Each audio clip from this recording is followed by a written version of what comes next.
All right, class. First off, as always, good day. I'm glad you're here. Again, for those of you guys who were waiting for this video on Saturday or Sunday, I do apologize because I got sick and I wasn't able to make these videos and until today, so I do apologize. And, I hope this didn't, you know, knock you off your game, things like that, or if you had something to do, that this didn't disrupt that. Okay. So let's go ahead and get started with this lesson. Now, here is your warm up picture. Now, basically, what you're doing is on your paper, you'll see a list of countries from Serbia, Germany, Russia, France, Britain, uh, Austria, Hungary, some of that. Excuse me. So you're just basically going to tell me which country is which. Which one's A, which one B, which one's C. So think about the previous lesson about like who started what, who was to blame, who said, oh, you know what, because you did this, I'm going to war with you, and then who said, oh well, if you attack them, I'm going to attack you, and who said, if you attack them, we're going to attack you, and the domino effect we talked about, that will help you out with this. Also, if you look at the clothing, that will help you out as well. Which country is known for wearing that particular type of outfit, clothing, stuff like that?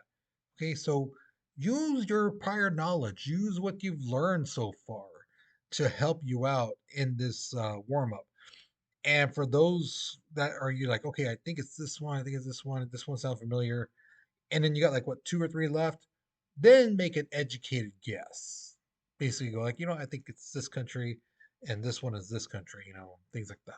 Okay, so think about it. Don't just randomly write down names. Okay, and again, I give you a list of names, so you should not be putting on there United States because United States was not involved in this whole thing so far. So you shouldn't be putting that. Okay. So pause the video, write your response because we're moving on in three, two, one. So, one of the most controversial people in Russian history is this guy right there in that picture you see. That is Grigory, and I'm going to kill this middle name, Yefimov, Yefimovish. I killed that, sorry. Rasputin, okay? Rasputin was basically a Siberian peasant, and he claimed to be a prophet and have this healing ability. Now, he got married at a young age, and that marriage just basically failed. And then he traveled to places like Greece, the Middle East, Jerusalem. Um, and the thing is, nobody knows specifically what he was doing in those places, some of that, exactly what he was doing. But the thing is, in 1903, he returned to Russia and he was different, you know. Now, Tsar Nicholas II,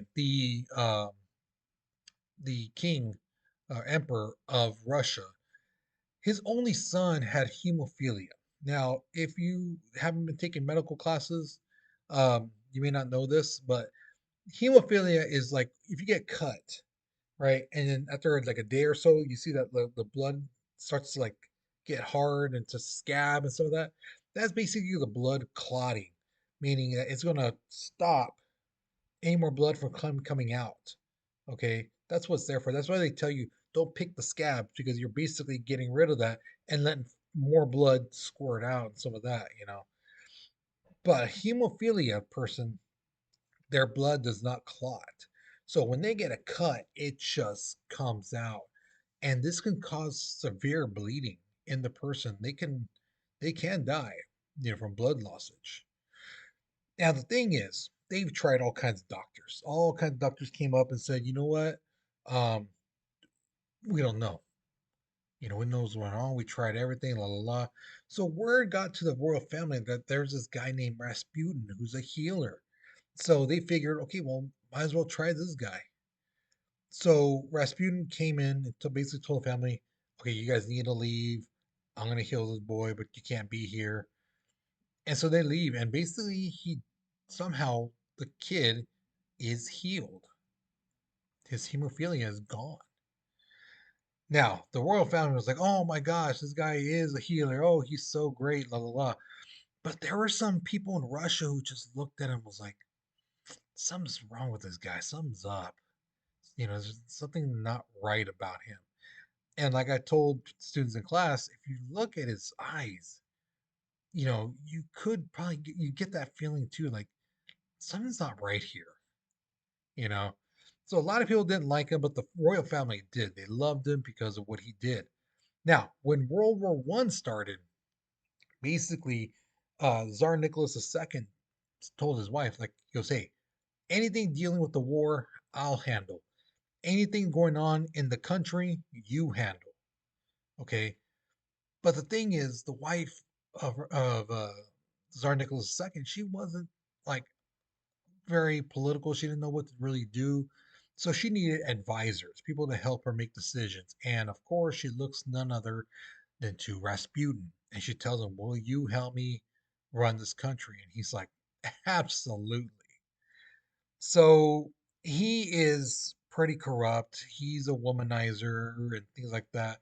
So there was a lot of people who didn't like him, who were in the noble, estate, who were the government officials who just like, yeah, this guy's not right. This guy's something wrong with him. We don't like him, you know.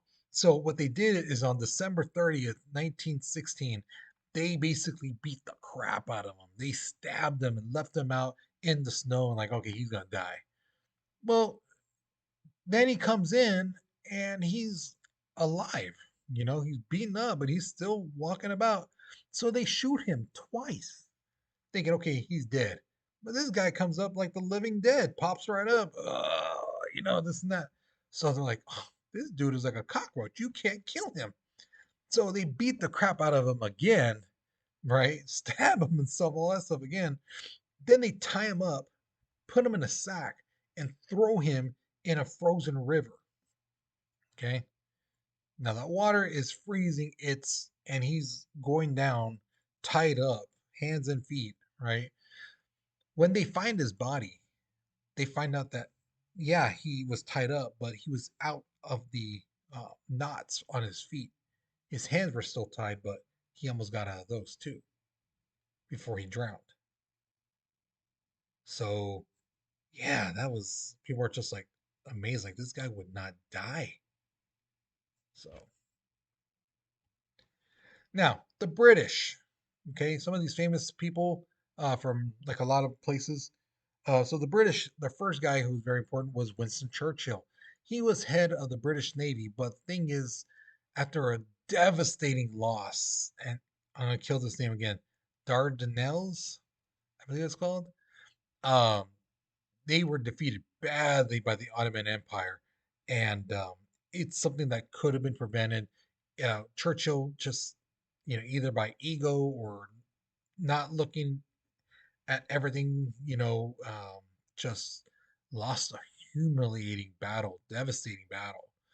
So he was demoted and would later become battalion commander. Okay. Now, the top guy you see right there, that is Claude Rains. Very, very famous actor. But during the war, he fought at the Battle of Yom, okay? And he experienced some mustard gas. Now, it didn't kill him, as you can see. But the thing is, like I told you guys in that last lesson, mustard gas can blind you, temporarily blind you. And it did to him, but it really scarred up his retinas in his eyes. So he could only see like 10%.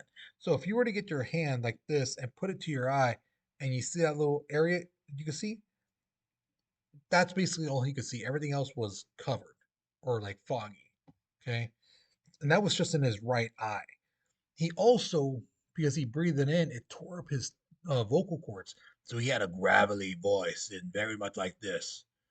So he would go to Hollywood and, he's a pretty good looking guy, but he has this very, tough voice.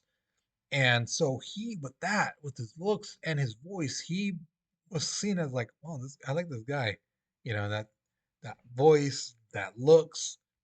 So he became a movie star, and he starred in movies like Casablanca, The Invisible Man, Notorious with Alfred Hitchcock. Very great movies. Mr. Smith Goes to Washington. I mean, amazing, amazing movies. back in the 1930s and stuff like that. The next guy is the one below him. That is T.E. Lawrence. His full name was Thomas Edward Lawrence, and he's also known by another name, Lawrence of Arabia.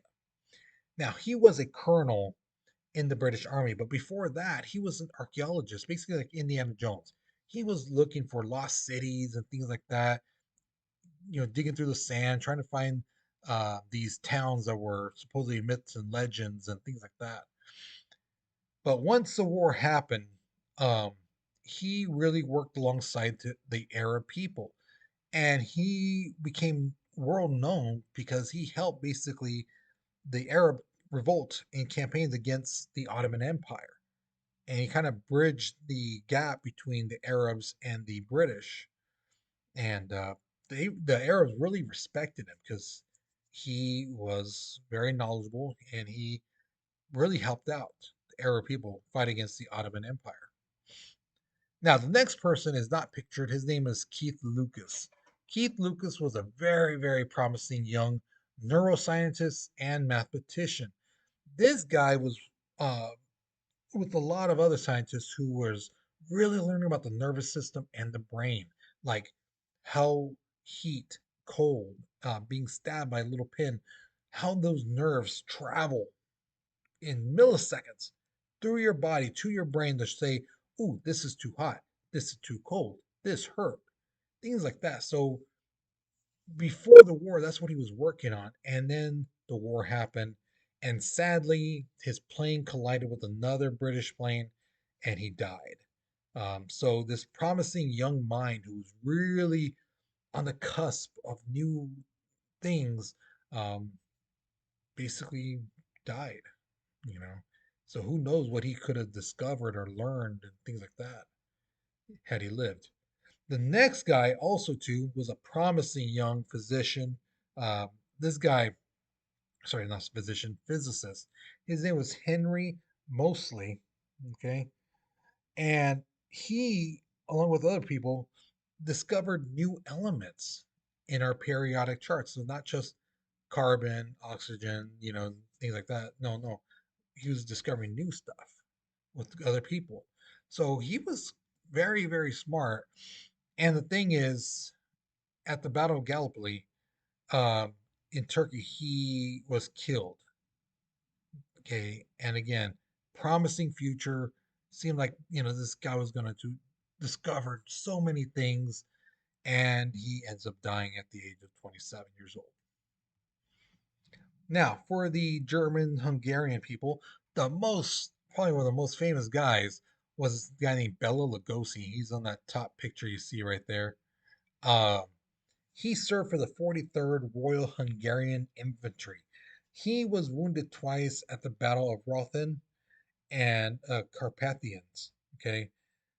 Now, he wasn't really famous for his fighting, but he was famous because later on he would go to Hollywood and try to become an actor. And he did stage plays and so that. But when the movie Dracula came out, he went for it. He won the role.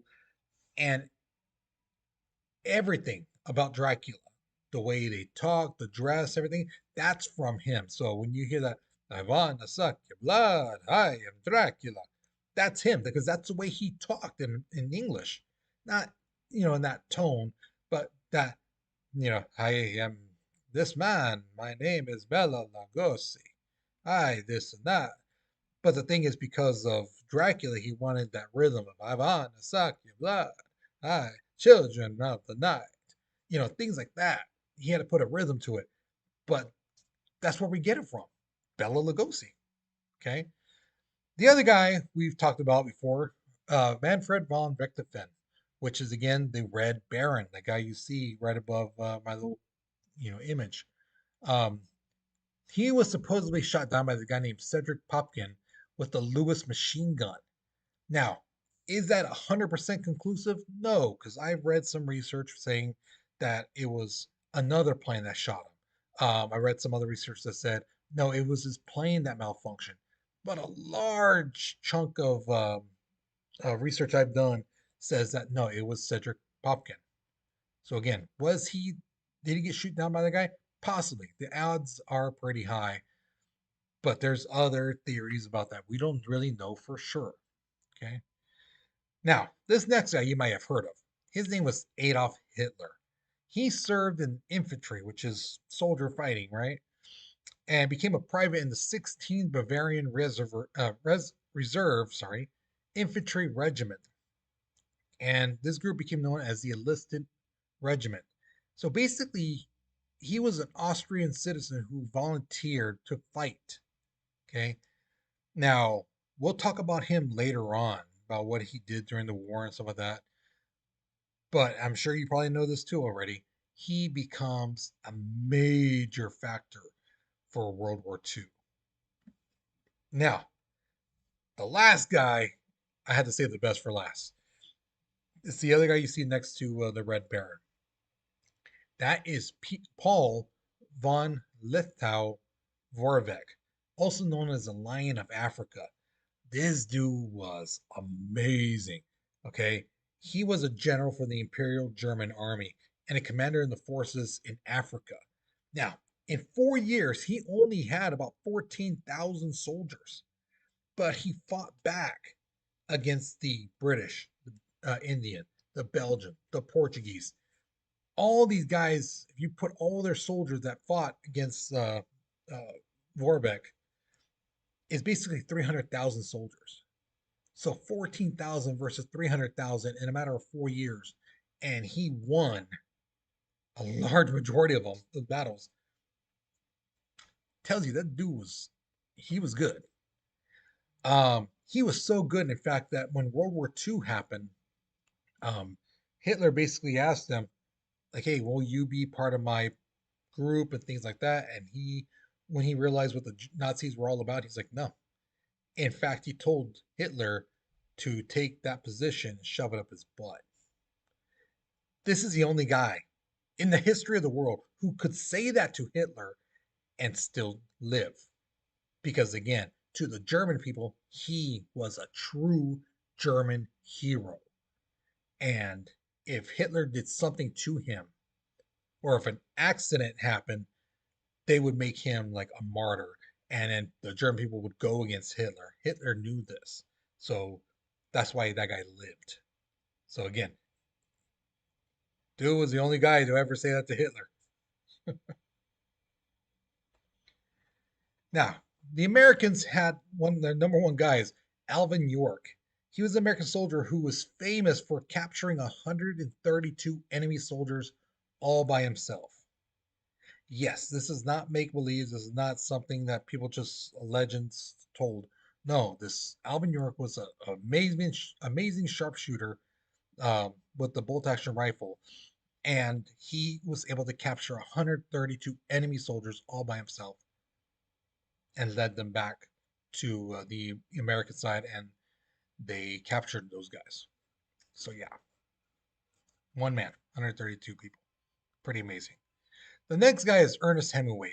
Now Hemingway was already a journalist, and later on he became a very famous author. The thing is, when he signed up to go to war, they told him, no, you have an eye defection. There's something wrong with your eye, and we can't have that in battle and stuff like that during crucial times. So they told him, no, we can't accept you. Well, he's like, well, I want to join. I want to do something to help out the war. So they told him, well, join another group. So he joined the Red Cross. And supposedly the guy with an eye defection was ended up driving ambulances, taking soldiers who were wounded from the battlefield to the main hospitals and some of that. I know, can't make this stuff up. The next guy is the dude you see right there in that picture. That's my boy Humphrey Bogart. Bogart joined the Navy and helped transport soldiers from ships to land and vice versa. Um, and after the war ended, he ended up being a very famous actor. And he would be in so many great movies like The Maltese Falcon, Casablanca, The African Queen, Treasure of Sierra Madre.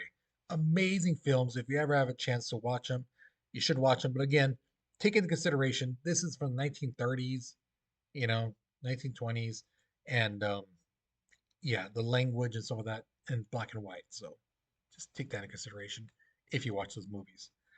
Another guy, F. Scott Fitzgerald. He, during the time of the war, was just an average Joe, but then after the war in 1920, he becomes a very famous writer, especially when he writes this one book called The Great Gatsby.